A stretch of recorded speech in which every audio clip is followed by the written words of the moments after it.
Hi friends, I'm absolutely excited to see you here. I'll be presenting on the semiotics of mass communication in this lecture. So let's begin this lecture with a small video, a humorous video.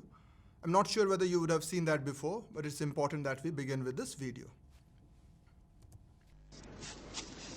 What this organization desperately needs is change.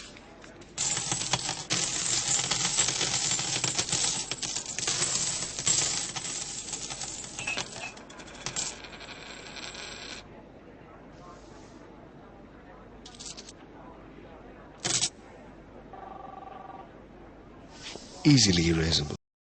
Every time I see this video, I can't help smiling. This is hilarious, isn't it? Now, one thing you must have noticed in this video is that the presenter, the person who's trying to present, he has a certain idea of change and he wants to portray that to the audience. The audience, however, sees that differently. For them, change is not something which is abstract, it is something real which is there in their pockets. As you would have seen, a number of coins, a number of jingling coins we all saw in the video. Now this brings us to certain very important questions. So before I begin with a discussion on semiotics, it's important to let's have a very quick understanding of mass communication itself.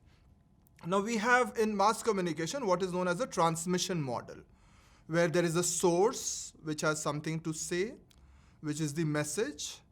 It is transmitted through a channel. There is a receiver, the audience, and there is a feedback at times. So this SMCR is a very well-known model of mass communication where the source has a message to give through a channel to the receivers. The understanding here in this transmission model is that whatever the source has to tell the receivers will take those messages exactly as it was intended by the source. I repeat, the source has a message and it is assumed that the receivers will take it exactly as it was intended for the receivers. We know in reality it does not happen like that. Very often what we see or what we just saw in this video is that whatever is intended might not be what the audience hears. The audience has its own frame of reference. We have our own ideas. We have our own likes and dislikes, and we might not take the messages exactly as it was intended. Now there are loads of theories in mass communication about this process, which is known as encoding decoding. I'm not going to get into encoding decoding here, but to be very quick, I'll just tell you that encoding means when we say something. When I'm saying something, I'm encoding my thoughts in words and I'm passing it on to you through this channel. You are decoding it on your own. You are decoding it in your frame of reference. So what I am saying, I assume that you will take it exactly as I want to say it. You might not take it exactly in the same manner. You decode it in your own way. And that is where this science of signs, this symbols and all these things which you learned in the immediately previous video, this is where this becomes very important. That different people might take the same message very differently. For example, let's see these terms on your screen right now. So there's a symbol on the left side where we see a picture of this four-legged furry creature, which is every human being's friend. It's called gato in Portuguese. In Vietnamese, we call it con meow. In Turkish, they call it kedi. The Japanese say it's Nico. The Romanian say it's Pisica. The Thai people say it's meow. Now the last one would have rung a bell. This is something that we can associate with cat. The picture is that of a cat. If I say that in English, everyone understands that what I'm trying to imply.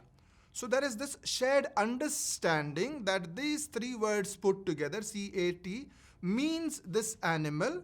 And when we have this shared understanding, of the same language, it makes sense to you. Otherwise, it does not make too much of a sense. Because if I tell you it's a gato, and if you are not Portuguese, and if you do not know the Portuguese language, it would mean nothing to you. But if I say, for example, something like meow, and in English we have a word for that, it's onomatopoeic words, words which sound very similar to what they are. Now they are a rarity, but in general, most of these words are arbitrary. And I'm using this word with a lot of care, that the relationship between the signifier, and you've all learned about signifier and signified in the last class. I'm not going to get into the details of that, but it's important that we revise some of these concepts. So the relationship between the signifier, the word that I'm using, is a signifier. And the signified, the actual cat, is a completely arbitrary one. It was decided amongst all speakers of English languages. We don't know when, we don't know how, but it became known and it became clear to everyone that this is how we identify this particular animal, by just calling it a cat. People who understand the English language would understand what it is. So we can see that neither the sound nor the written form bears any relation to the thing itself. The sound is cat. It has no relation to the cat. I mean, cat does not make this sound. It does not sound like that. So what we understand here is that what is necessary for any language to exist is an agreement amongst a group of people that one thing will stand for another. So the next time the same person was in that video, he was presenting it to the people there would be a general agreement that when he talks about change, he's trying to change certain things in the organization. Change is a kind of a verb that he was using there. Now let's see this very closely on your screen. All these pictures are those of cows, and they are pictures. We'll talk about symbols and icons and index in a moment's time. But this was an exercise done by Marcel Broodthaers, and he called it the farm animals in 1974. He named each cow as an automobile brand. So the first cow is Chevrolet, the second one is Cadillac, the third one is Chrysler, then there's Jeep, there's Fiat, there is so many other things that we can say there. I'm not going to read out all the different models there. But as we can understand that arbitrarily the author is naming these animals as a brand of a car. And people can draw their own meanings, or they can put an attribute of the car brand in the animal itself. For example, whatever Chevrolet stands for or used to stand for would be something that these people would be seeing in the cow. So that's a very interesting thing to suggest, or that's a very interesting way of putting things as a matter of communication. Because I can see the picture, or if I use the word, the icon is that of a cow, but they're naming it differently. And just by naming it differently, we are creating these arbitrary ideas. And the point is that everyone might take it very differently. So what does Chevrolet stand for me might be very different from what it stands for you. What BMW stands for me would be, and as you can see that all these cows are named after these brands. So just to suggest that we can create these arbitrary concepts, or we can create these arbitrary understandings through these symbols as well. And as teenagers or as students, many of you use all these WhatsApp languages. I mean, for example, for you, LOL means laughing out loud. For many people in the senior generation before, it would mean lots of love. So when you put LOL on any message, or you put that in response to any message, the idea is very clear. The shared understanding among all of you is this is what it stands for. So all of you decided that this is what it stands for. I'm sure many of you would have seen that emoji on your screen, and we use it as a namaste because all Indians take that emoji. I'm sure you would have seen those emojis. For very many people, it stands for a high five. So it depends on what context we are using it for. If we are using it among friends and we mean it in a certain context, the receiver would understand that this is what it is intended as. But someone who's not a part of that inner circle might see it very differently. So this is what we mean by arbitrary. When we are talking about these arbitrary things, we mean that, okay, arbitrary in a sense that it does not make any logical sense in terms of its closeness to the real thing itself, but it is something that we all agree upon. And on that agreement, language has flourished. And this language pre-exists us as individuals. This existed before us. The English language existed before me. As a child, we all were taught about, this is a pen, or this is a board, or this is a camera, or this is a mic, or this is a laptop, or this is a shirt, or whatever. So we have to assimilate to its pre-existing forms and rules. Those rules existed, and we had to assimilate ourselves to those rules. Now, there is a whole science of structuralism which regards language as a limiting factor, that we can only think in languages. We can only think in languages. This means that the reality might be fogged by language. So let me just explain. For example, if my idea about anger is limited to certain kind of words, then probably the real anger that I'm feeling will be expressed in those words only. It cannot be expressed, or it can never truly be expressed in its real form. And that's where the distinction between culture and nature also comes in. And that again is a very important debate, that what we learn from the society is what is culture, and what is real is what is nature.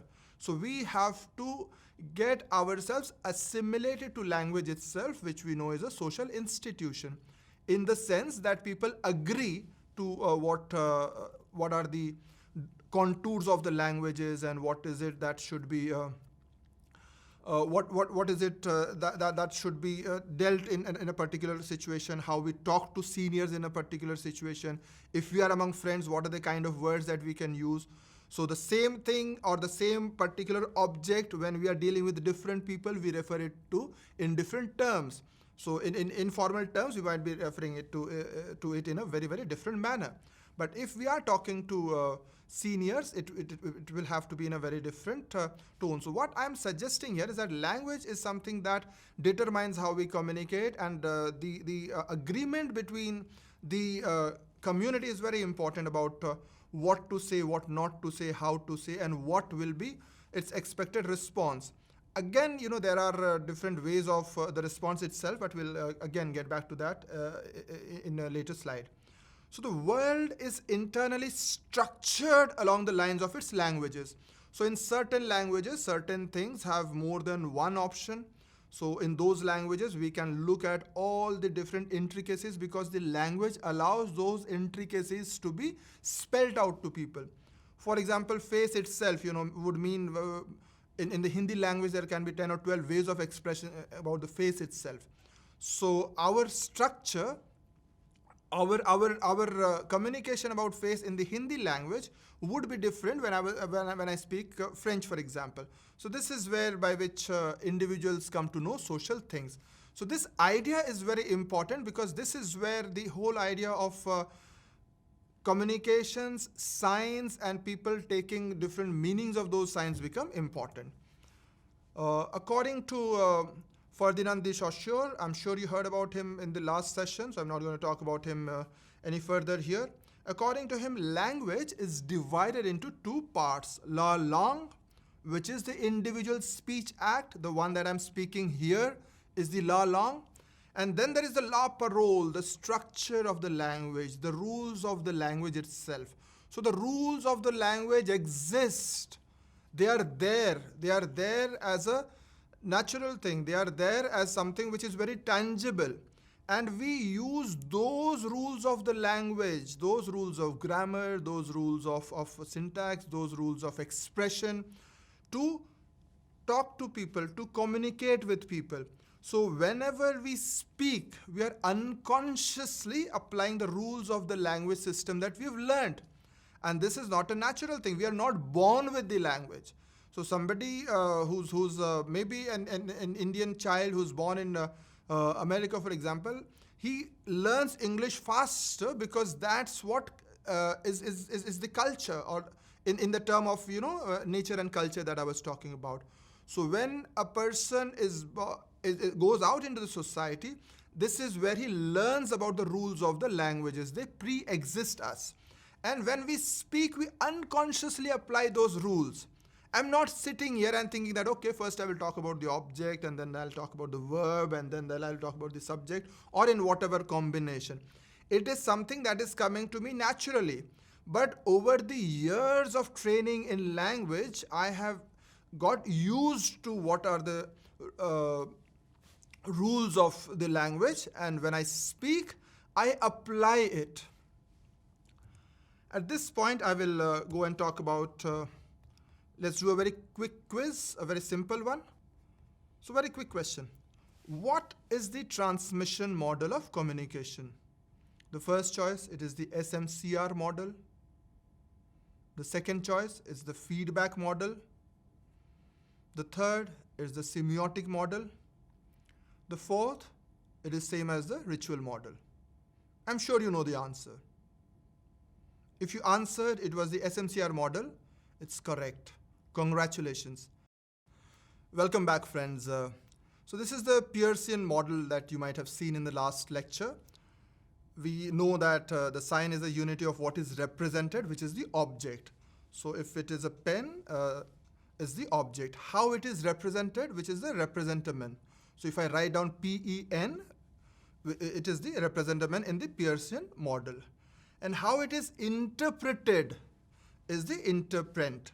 So this is the semiotic triangle that we all know of. So this is an important thing that you must remember as we go on to the next part of the lecture. And we'll also play a very familiar tune to you. Before that, let me just give you a quick overview of what an icon, index, and symbol is. So the icon resembles the sign. If I make a picture of the pen itself, that will be the icon. A photograph of someone is an iconic sign. It physically resembles the thing it represents. It can at times use words when the word resembles the thing it represents. For example, when we saw in the earlier example, meow, the onomatopoeic word, so that could be an icon as well. So the defining feature of iconicity is the perceived resemblance. If I draw a cloud, it would mean that, okay, it's a cloud. Symbols, just like signifiers, are signs that have no logical connection between the sign and what it means. So when I say PEN, there is no logical connection between the word and the object itself. So they rely on the reader having learned the connection between the sign and its meaning. All of us know that this is what a pen looks like. We've been taught in our nursery classes. So symbol is very similar to a signifier. Icons are like a photograph, as I just said. An important thing is the index or indexical signs. So in the index, there is a direct link between the sign and the object. For example, smoke is an index of fire. A tail is an index of a dog. Traffic signs are also indexical signs because they have a direct link to the physical reality. So if there's a sharp turn, there'll be a picture that there's a sharp turn. Or if there are, those undulations on the road, they will have those kind of symbols beside the road. Medical symptoms, for example, if there's a pain or a rash or a pulse rate, they are also indexical. Recordings, they are also indexical. Personal trademarks, our signatures or certain things that relate to maybe a person, for example, the name or the initials, they are also indexical. So before I go any further, I want you to listen to this very familiar tune. Lasciatemi cantare con la chitarra in mano. Lasciatemi cantare, sono un italiano. Buongiorno Italia, gli spaghetti al dente e un partigiano come presidente, con l'autoradio sempre nella mano destra, un canarino sopra la finestra. Buongiorno Italia con i tuoi artisti, con troppa America sui manifesti. Doesn't it sound familiar? I'm sure, like me, if you do not understand the Italian language, you could make no sense of it. But it is something that you've heard before, haven't you? This is from a very popular Bollywood song, and like me, if you are a music buff, I'm sure you would have heard about this song. Or if you haven't, type out Man Nasha Ye Pyar Ka, you will know what is the Indian song. नशा ये प्यार का नशा है, ये मेरी बात यारो मानो, नशे में यार डूब जाओ, रहो न होश में दीवानो. What it means is that when I played it for the first time, the song made no sense to you, in the sense that the words made no sense to you. You do not know Italian, so you do not know what the lyrics mean. But you could identify the song, you could identify the lyrics of the song. So the fact that you could not identify the lyrics of the song means that you do not know what the symbols are. But you could identify the tune, and the tune is kind of an icon, so you know it is a song that I've heard before, or I know this tune. So that is what an icon is. And the moment I started playing the video, you know a video was going to be played on, so that was the index.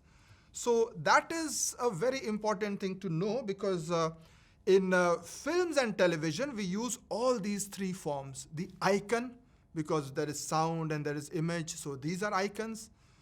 There is of course a symbol, because there is speech, there are written things there. And the index itself, because it is the effect of what is filmed. So a film and television uses all these three forms. But iconic signs dominate. But some of those signs could be arbitrary. For example, the dissolve transition. So whenever there is a dissolve transition, we know that somebody is memorizing something or going back into some other era or something like that. So the filmic language tries to portray that as a transition, and that is at times arbitrary. But most often, these iconic signs, say for example, Howrah Bridge, a picture of Howrah Bridge would stand for Kolkata, for example. And another very important thing, the signifier and signified are almost identical in films and television. There is the concept of motivation in semiotics as well. The more a signifier is constrained by the signified, the more a signifier is constrained by the signified. For example, if I talk about the pen again, if I say it is P-E-N means pen, means I'm constraining it. So they are unmotivated. If they are motivated, for example, I draw a picture of the pen itself, they are highly motivated. But when I just write it in words, they are unmotivated. So less motivated the sign, the more learning of an agreed convention is required.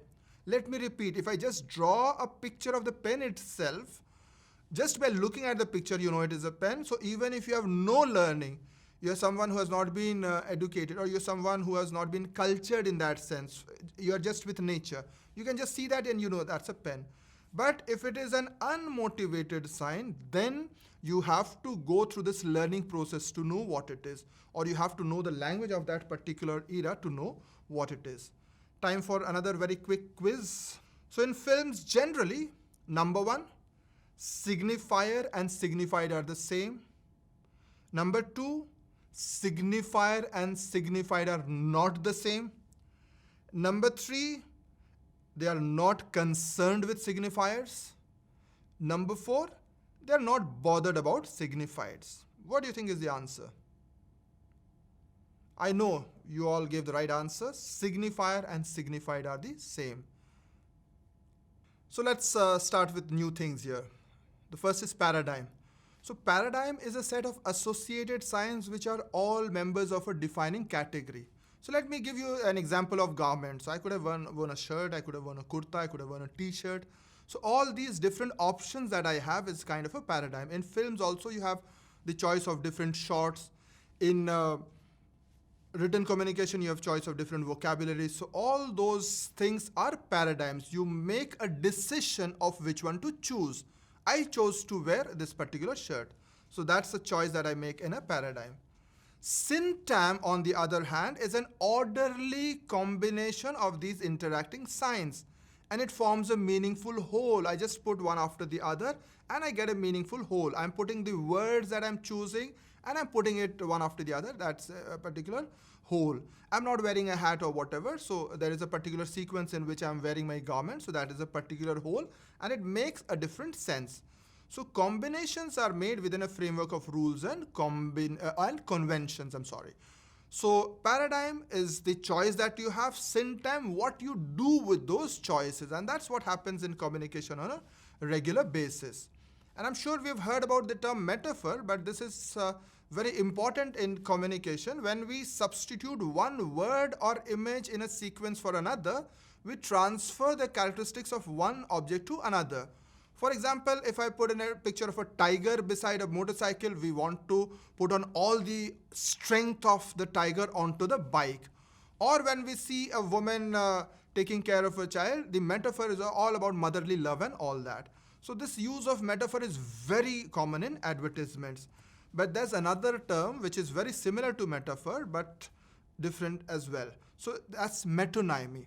Metonymy involves the invocation of an idea or an object through the use of associated detail. For example, if I use the term crown, it invokes monarchy. For example, when I see that a mother is pouring some milk for her child, it stands for all the motherly things that she does for the child. It does not stand for an abstract thing like in metaphor, it stands for real things. So metonymy is more natural, and that's where its usage is very common in films and in television. It represents another subject to which it is related and it is present. In metaphor, this thing is absent to which it refers. The thing to which it refers is absent. And a very similar thing, and I'm not trying to confuse you, I hope, is synecdoche. It is a form of metonymy in which a part stands for the whole.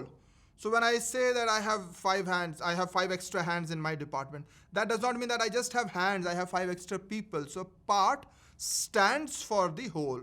Or when I have the policeman, he stands for law. So many of the old cliches we see in films are synecdochic. For example, if I see the marching feet, I know that it's army. Often it's not very easy to make a sharp distinction between metonymy and synecdoche. Very quickly, we know about signification. So signification goes at 3 steps. The first is denotation, what a particular thing denotes. So if I talk about a pen, it denotes a pen, but it might connote something else. It might connote that, okay, that this means literacy, or it means that, power of the written word or something. So the first level is denote what it actually denotes. The second level is what it connotes. And the second level of significance is arbitrary, because everyone assumes that pen stands for literacy, or it stands for education. So the consistent use of soft focus, for example, in film and advertising, it connotes sentimental. Or when we have those yellow background, we know that it means nostalgia. So they are more conventions. Third level of signification, as we know, are myths. So they are result of meaning generated by groups in society who have control over language and the media. So there could be myths that, okay, that if you have the pen, that means you belong to a certain class, or you are empowered in certain ways. So that is what myths are. So there are these 3 levels of signification: denotation, connotation, and myths. Thanks for staying along. Thanks for the good job. Let us try the third quiz for the day. And I'm sure that, like the earlier 2, you will do a very good job of this as well. What is synecdoche? First, it is same as metaphor. Secondly, it is the same as connotation. Thirdly, it is almost same as metonymy. Fourthly, it is same as syntagm.